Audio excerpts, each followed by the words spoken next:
c'est percé marital. Jour la noce c'est percé marital. Bien aimé, ce matin, je vais m'adresser aux célibataires. Comme j'ai dit au premier culte, ce sont les célibataires qui sont en danger. Alléluia. Ce point aussi concerne ceux qui sont dans le foyer et qui sont déjà mariés. Alléluia. Bien aimé, tout mariage commence par un désir. Si tu ne veux pas te marier, tu ne vas jamais te marier. Une femme qui n'a pas le désir de se marier ne va jamais se marier. Tout mariage commence par un désir. Quelqu'un m'a dit autrefois, papa, je ne comprends pas. Je n'ai plus envie des hommes. Tu dois avoir envie.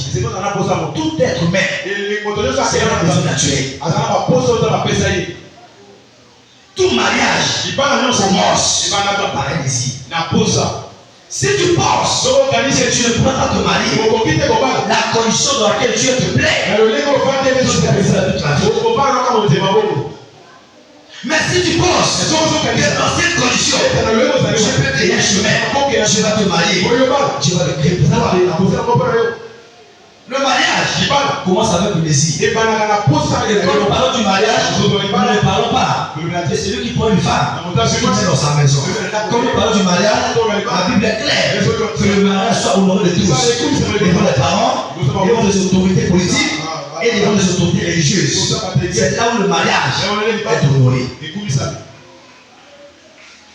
Quand tu vis avec quelqu'un à la maison qui ne t'a pas encore épousé, tu es dans la catégorie des célibataires entre parenthèses. Célibataire entre parenthèses. Alléluia. Et toi qui es déjà dans un foyer, tu vas comprendre le meilleur de ce mariage-là. Attends le jour que tu vas honorer cette femme. Quand tu vas honorer cette femme, je verrai que le meilleur de ce mariage-là, c'est votre partage. Si tu ne désires pas te marier, tu ne pourras jamais te marier. Alléluia. Je vois quelqu'un ici entrer dans sa destinée maritale au nom de Jésus. Je vois chacun de nous ici entrer dans son destin marital au nom de Jésus. Bien aimé, que tu ne veux pas, le mariage n'est pas un terrain de boxe. Le mariage est agréable. Si ton mariage n'est pas agréable, ça veut dire que ton partenaire n'est peut-être pas la personne qui t'a. Si tu épouses la personne idéale, le mariage donne le repos. Ce qui fait grossir les gens dans le mariage, c'est pas la nourriture, c'est la paix du cœur. Voilà pourquoi tu verras certaines personnes mariées dans le foyer, mais ils ne grossissent pas. Avec le maigri, la paix du cœur, malgré la nourriture qui mange. Lorsque toi tu es dans un foyer, quand tu as la paix, c'est la visite dans le corps. Alléluia. Quand tu vois un papa dans un foyer qui n'a même pas de ventre, ça fait 5 ans, allez voir le mariage. Question ne va pas là-bas. La paix fait aussi. Je mange peut-être une fois par jour. Je mange pas aussi. J'ai fait des efforts. Je ne vais pas avec ça. Je suis toujours comme ça. Mais si tu veux voyais quelqu'un toi après, et puis j'ai gros. Alléluia. J'étais très mince. Et j'avais les pantalons quand j'ai porté ça. Quand j'ai porté ça, c'était vraiment bizarre.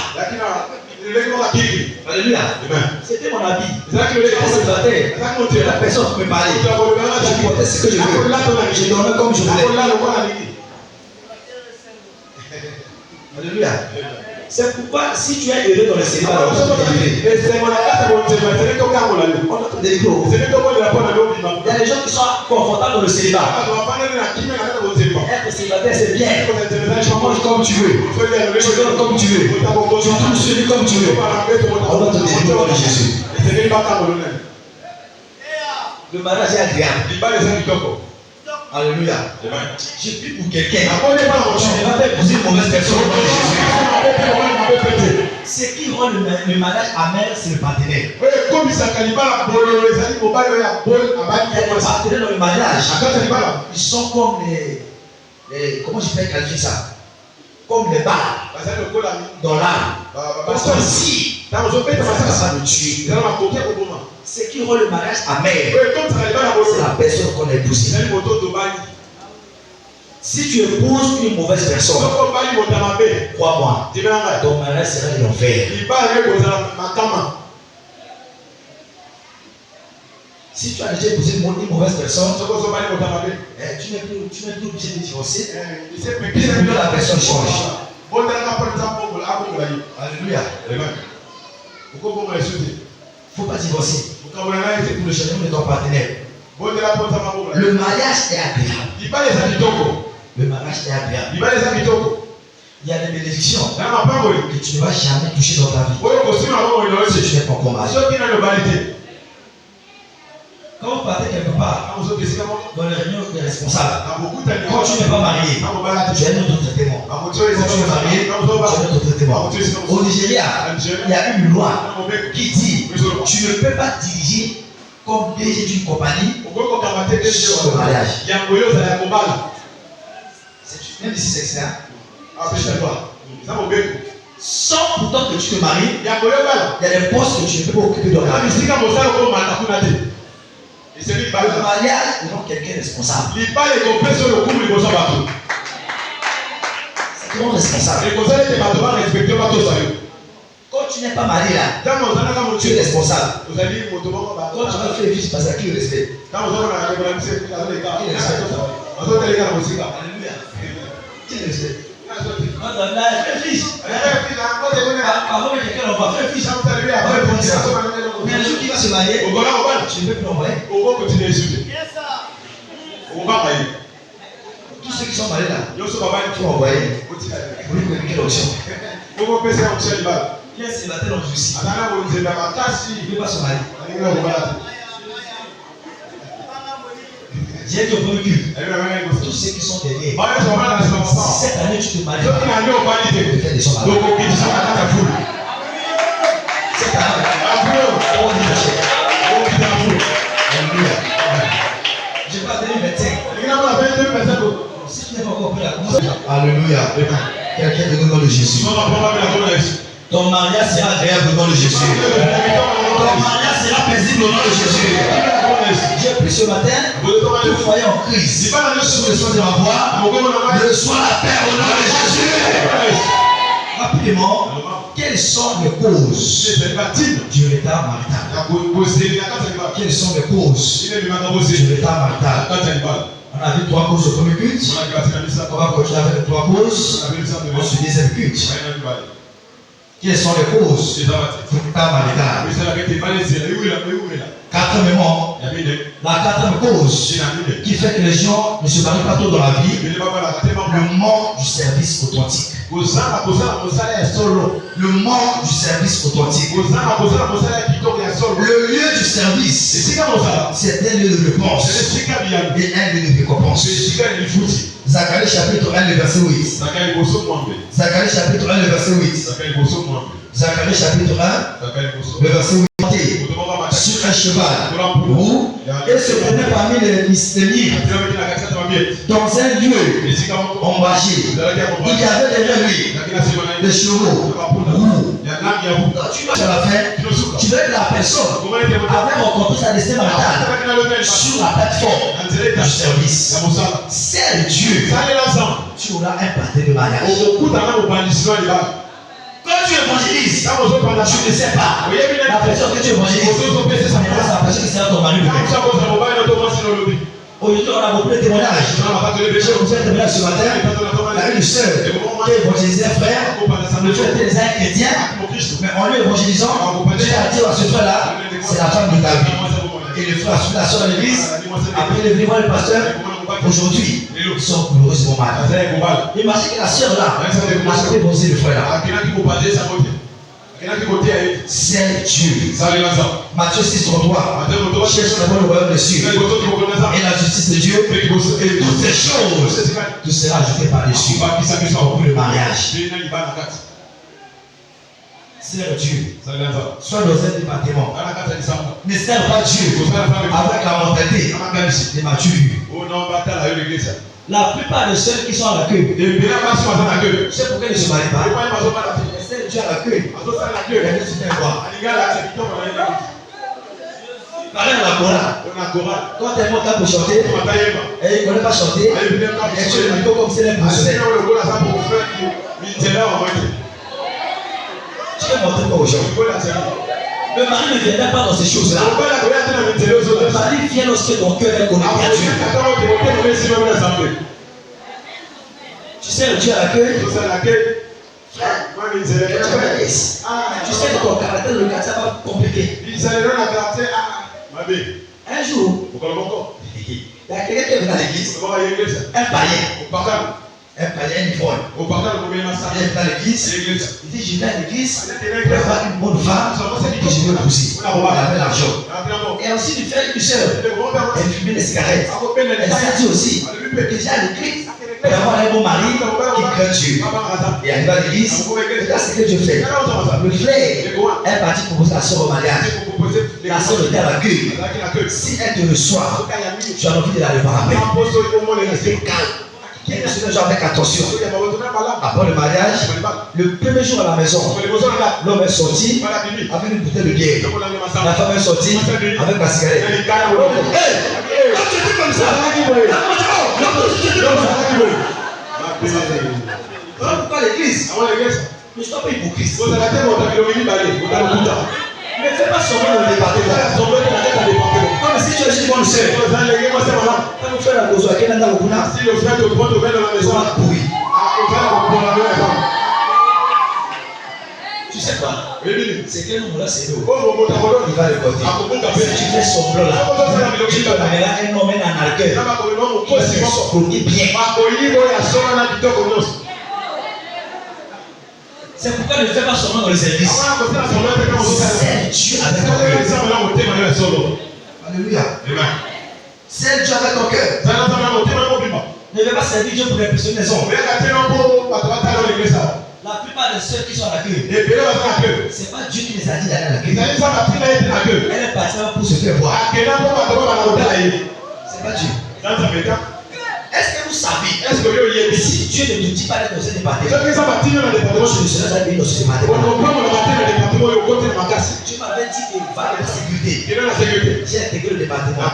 C'est à travers le département que je suis où je suis aujourd'hui. Le département où tu vas servir Dieu. Il ne faut pas choisir ça. Pour montrer aux gens. Choisir le département que Dieu va t'indiquer. C'est là-bas où ta bénédiction est déposée. Moi je viens à la chorale. Quand le culte se déroule, on est des cris. Tu regardes dans la foule.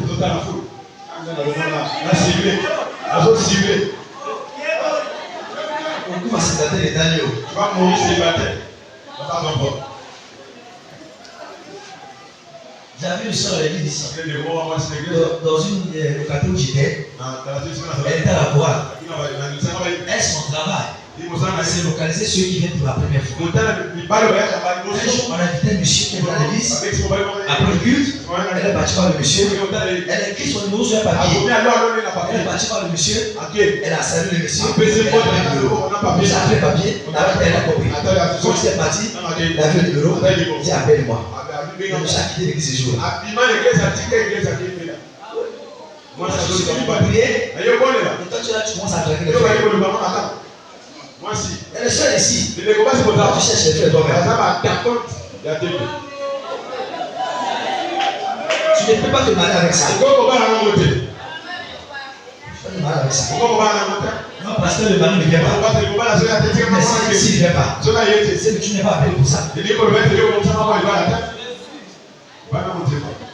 Alléluia. Écoute-moi. Tout le monde n'est pas appelé à se marier. C'est la vérité. Si on essaie de prendre les hommes, on sépare un homme, une femme. Beaucoup de femmes vont les séparer. Les femmes sont plus nombreuses que les hommes. C'est pas tout le monde qui va se marier. Tu veux comprendre ça?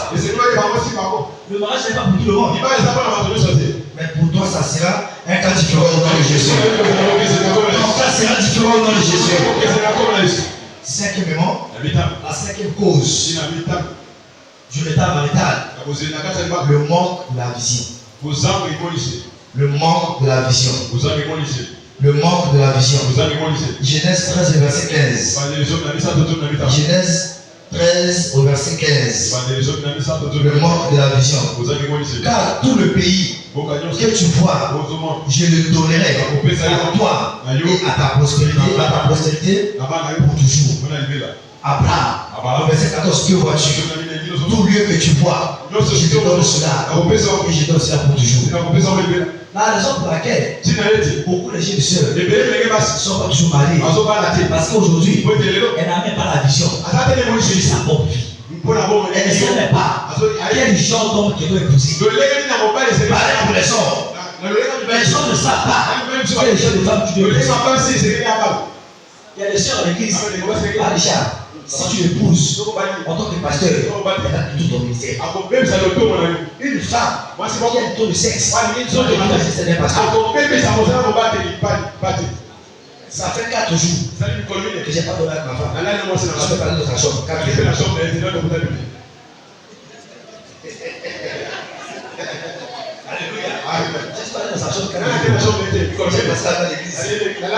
Après, si on va aller à la veille, on va la nuit. Moi, je suis fatigué.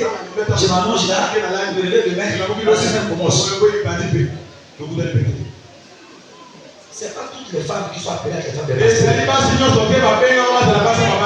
pas aussi toutes les femmes qui sont appelées à être ta femme. Tu dois savoir qu'est-ce que tu as dit que tu seras dans la vie.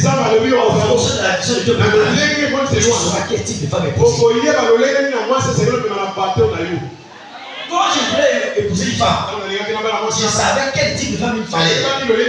Parce que je savais ce que Dieu avait pour moi comme vision. Par rapport à ma vision, je ne pouvais pas répondre. J'ai connu une soeur qui était colérique. Celle-là, elle va commencer à taper les bombes à l'église. J'ai mis de côté. J'ai connu une autre là. Celle-là, elle va côté comme la Lola.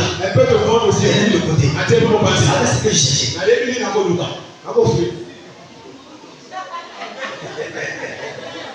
Si tu ne sais pas ce que tu cherches, là où ne tombe pas. Il y a des jeunes sœurs, elles aiment trop le corps. Si tu les pousses, ta vie va mourir. Je connais un frère, il est passé aujourd'hui.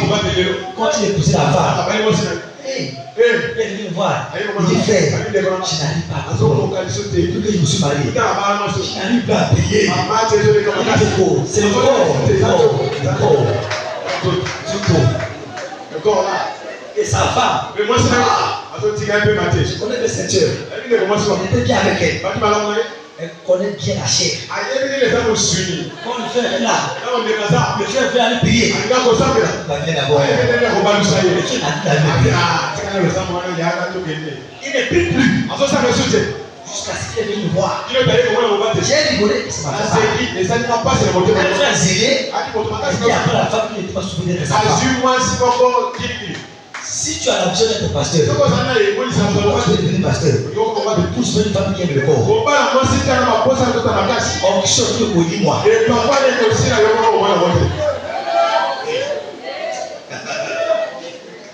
Même si tu es malheureux officiellement, trop la chair, je disparaît d'option. On ne connaît pas un vrai pasteur célibataire. Non, on connaît un pasteur après le mariage. C'est lorsqu'il va se marier, tu vas gêner, tu vas prier. Il a rencontré une bonne femme.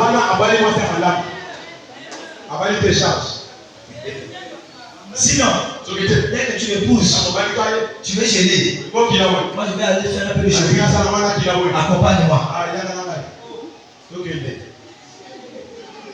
Tu dois savoir ce que Dieu veut de toi. En tant que femme, quelle est la vision de Dieu pour ta vie? En fonction de cette vision, tu sauras quel homme tu dois accepter l'homme. Aujourd'hui, 98% des sœurs, parce que c'est célibataire, si tu la proposes, 98% vont accepter. Elles oublient derrière le pastorat, il a payé. pays.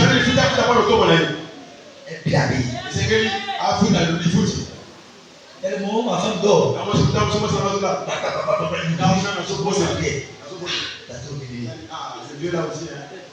dit, c'est comme ça qu'elle dit. Il y a le moment où je remarque, elle dit, on savait qu'elle va prier.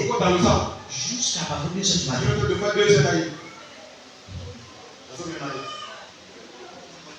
Épouse une bonne personne. Alléluia. Tu dois savoir ce que Dieu veut de toi pour choisir un bon partenaire. Tu es un homme d'affaires. Tu dois savoir quelle femme qui va aller avec les hommes d'affaires. Tu sais pourquoi? Il y a des femmes qui ne vont pas accepter parce que tu es un homme d'affaires, tu as l'argent. Mais elle oublie que tu n'auras pas de temps à 100% pour elle. Tous les hommes d'affaires n'auront pas de temps pour leur maison. Ils doivent voyager. Si on dit d'un côté, venez ici chercher une femme, beaucoup de choses vont tomber ici. Parce que c'est d'un côté l'argent. Il peut faire un mois. Tu ne vois pas. Tu ne vois pas. Ce sont les gens qui peuvent voyager. Il vient à la maison, ils montent sur la table, ils mangent, ils posent son sac, ils sortent. C'est pourquoi tu dois savoir qui tu es et savoir accompagner. Si tu ne sais pas la vision de Dieu, tu vas tomber sur la femme qu'il ne fallait pas.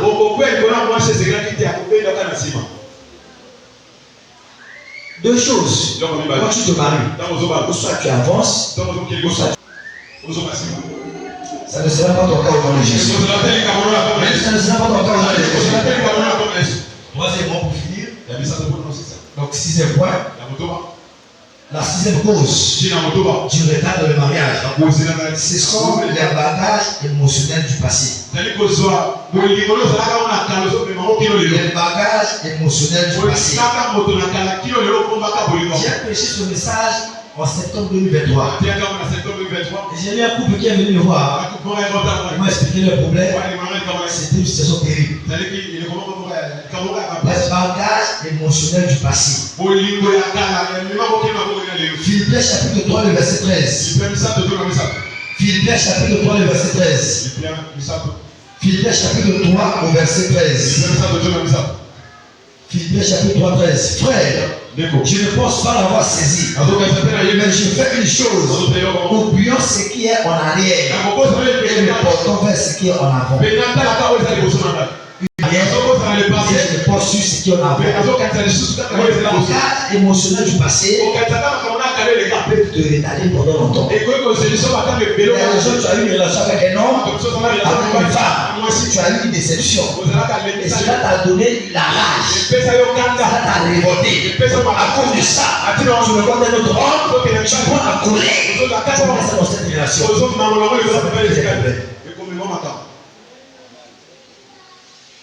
C'est pourquoi on disait aux gens d'éviter les relations dans la rue. Il y a une jeune femme aujourd'hui, tu es avec elle en intimité, et elle a le point de dire, je ne suis pas satisfait. Pourquoi elle dit ça? Elle compare l'homme avec quelqu'un qui passe. Il y a le point de le mariage à cause de ça. Tu es avec ta femme, tu es là, tu n'as rien fait. Parce qu'elle te compare à quelqu'un qui a connu son passé. Il y a des femmes aujourd'hui, tu es avec elle au lit, mais dans sa tête, elle te voit comme son ex. C'est même dans les foyers, beaucoup de femmes sont affectées par ça.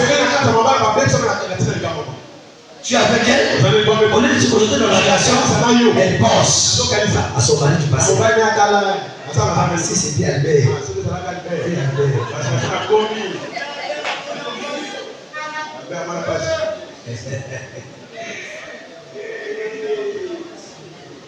Vous savez, quand tu prends les émotions du passé, il y a certaines jeunes filles aujourd'hui, elles prennent l'amertume. Dans ces relations, elles prennent la haine. Dans ces relations, elles remettent ça dans la nouvelle relation. Les hommes sont pareils. Les hommes ne sont pas pareils. Si tu es tombé sur le mauvais, c'est lui qui est mauvais. Les bons aussi existent.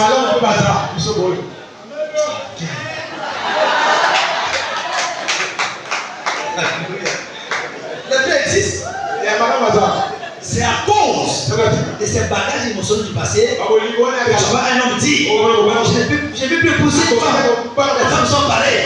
Les femmes ne sont pas pareilles. Chaque femme est unique à son genre.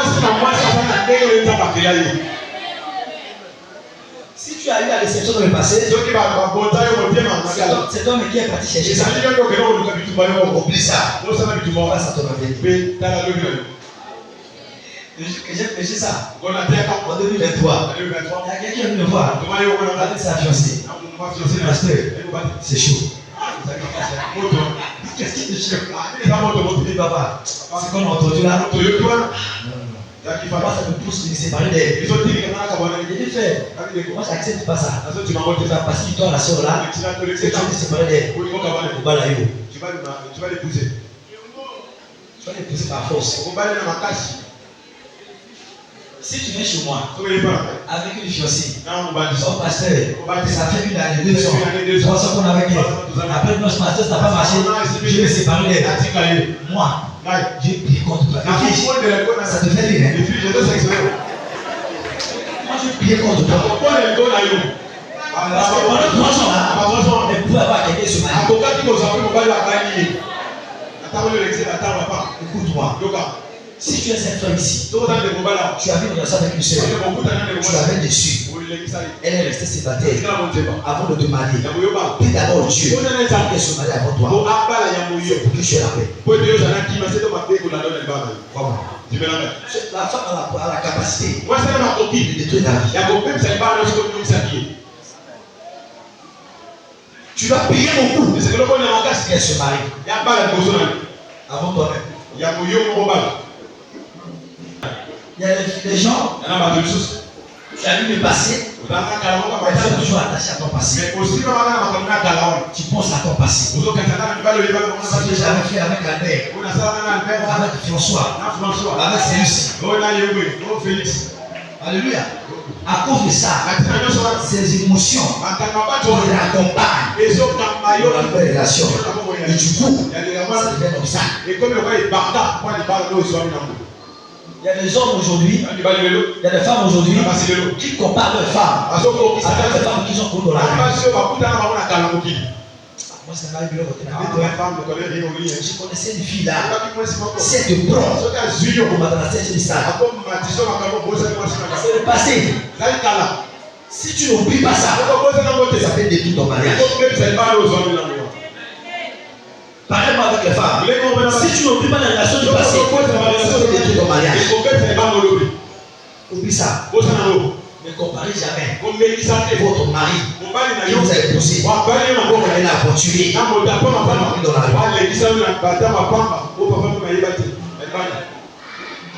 les aventures dans la rue. Tu n'as pas agité rien à ta vie. Ne les compare pas. Avec l'homme qui t'a honoré. L'homme qui t'a mis sous son toit. Ne les comparez pas. Les relations du passé, les émotions du passé, tu dois oublier ça. Sinon, ça peut détruire ton mariage. Parce que tant que tu ne te débarrasses pas de cela, ça fait comme un poids. Ça fait comme une charge qui t'empêchera d'avancer. Comme tu es là, je prends 3 sacs de ciment, je vais sur ta tête, je marche avec ça. Tu ne peux pas marcher parce que ça pèse. Ces sacs sont lourds. Quand tu as des bagages en toi, quand tu as ces émotions en toi, ces amertumes en toi, ça t'empêchera d'avancer. C'est pas toi du passé. Il est de lui-même. Toute personne ici qui est liée avec sa vie du passé, qui est liée à son passé, je déclare par le sang de Jésus, sois déconnecté de ton passé au nom de Jésus. Frères et sœurs, oublie les personnes que tu as vues dans ton passé. Vous savez pourquoi? Quand un homme se sépare avec une femme, un jour arrivé là, ils reviennent ensemble à cause des émotions, les bagages qu'il n'a pas libérés de sa tête. Tu commences avec l'autre, après un jour, tu retournes. Si tu as une femme qui vient avec toi, et vient ensemble, elle vit dans ta vie, fais attention. Ou soit elle oublie quelque chose, ou soit elle est venue pour te détruire. Quand tu fais sortir une femme de ta vie, elle doit sortir pour toujours. Si elle revient, elle a quelque chose à réclamer. Elle a oublié quelque chose, soit elle est venue pour te détruire. Mais personne ne sera détruit au nom de Jésus. Personne ne sera détruit au nom de Jésus. L'hiver ne s'est plus passé. C'est pas à toi du passé. Tu veux avoir un mariage glorieux, c'est pas à toi du passé. Alléluia. Ne compare jamais ton intimité au lit avec ce que tu as eu dans le passé. Ne compare pas. Si tu as cela toujours en esprit, prie Dieu pour oublier cela. Prie Dieu. Sinon, ça peut détruire ton mariage. Quelqu'un me donne dans le Jésus. J'ai dit quelqu'un me donne dans le Jésus. Ton mariage ne sera pas détruit dans le Jésus. Ton mariage sera glorieux au nom de Jésus. Ta vie d'altar sera glorieuse au nom de Jésus. Acclame très fort pour le Seigneur. Est-ce que tu acclames pour Jésus pour ce rapidement, il y a quelqu'un qui est là. Tu veux donner ta vie à Jésus.